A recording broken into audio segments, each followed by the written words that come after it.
শ্রাবণ মাসের প্রথম সোমবার আজ। তো আমি কিভাবে বাবাকে সেবা করেছি এটা আপনাদের সাথে শেয়ার করব। তো চলেন, প্রথমে আমি বাবাকে নিয়ে ঘি মধু মাখিয়ে নিয়েছি। তো এখানে ঘি মধু মাখানোর সময় অবশ্যই আমাদেরকে খেয়াল রাখতে হবে যাতে কোনো রকম তর্জনীর স্পর্শ না হয়। মধ্যমা এবং অনামিকার সাহায্যে বাবাকে প্রথমে ভালোভাবে ঘি মধু মাখিয়ে নিয়ে দুধ গঙ্গা জলের সহযোগে স্নান করাতে হবে, ওম নমঃ শিবায় নাম করে। তারপর স্নানের পর আমরা এখানে বাবাকে দিয়ে দেব চিনি।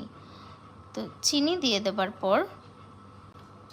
চিনি দেবার পর আমি দিয়ে দেব আতপ চাল। তো যে কোনো একটা পঞ্চশস্যর মধ্যে একটা শস্য অর্পণ করবেন বাবাকে।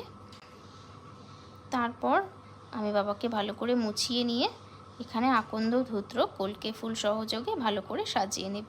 এবং শিবলিঙ্গ অবশ্যই কোনোদিন আপনারা জলে রাখবেন না, সেদিকে কিন্তু খুব খেয়াল রাখতে হবে। তাছাড়াও একটা ঘিয়ের প্রদীপ অবশ্যই প্রজ্বলন করবে এবং শিব চালিসা বা শিব